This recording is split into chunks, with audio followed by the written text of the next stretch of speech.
have to have them made down in Mexico. So when this place first opened, that chair, that quad that we ride up was a palma lift. You know, one of those platter things you put between your feet and you get pulled up on standing up? Uh-huh. And Al's was the one trail down, and Inferno was the other way. It was the only other way out, was out that road, you know, that's halfway up Al's. That's as far as the Palma went, halfway. And the deal was if you fell off of the Palma, of course, you had to ski Al's. You couldn't grab another Palma and keep going. And so one day Ernie has these ladies from Chicago, because they had a big Chicago connection because of the railway. Because you could take the train from Chicago and end up in Santa Fe. And so they would go down there and pick people up and bring them up here. And Ernie's going up the chair with these ladies from Chicago. And this one lady biffs it and falls off. Off the chair?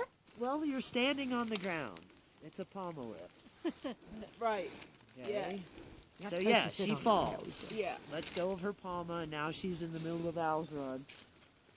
And so everybody else has to get off where she is. And they're in the middle of Al's, which is exactly like it is now, steep and bumpy and full of snow. And Ernie's like, okay, well now we got to ski down this. And they look at him and they're like, we can't ski that. You got to be joking. And he's like, no, I'm not joking. You will ski down Al's run and you will die here on the mountain, you know? And they're like, oh, I guess we're going to die. And they like click their stuff off and sit down in the snow. And they're like, and Ernie gets on his radio and he's like, Mickey, I need you to mix me up some martinis, and brings them up to Palma. And so Mickey goes in and puts them in the, you know, mason jar and rides up to Palma and hands them to Ernie as he goes by. And Ernie cracks it open, and of course it looks like water, you know, and he has a few sips, and he hands it to this lady, and, you know, she's like, what is it? And he's like, it is a martini.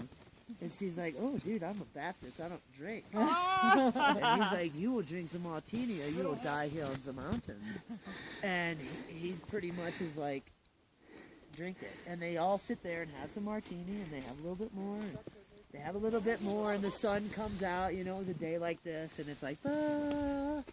And then Ernie goes, you know, well, are you ready to ski down Al's? And they're like, yeah, I think we can do this.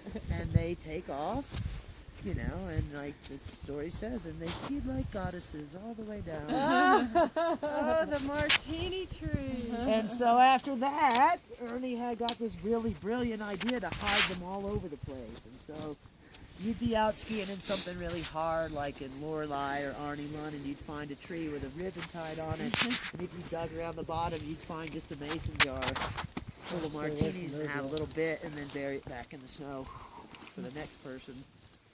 And then after Ernie kicked the bucket in '89, the lawyers were like, you got to stop that.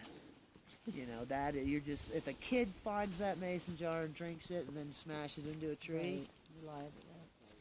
And to his credit, Mickey was like, you got to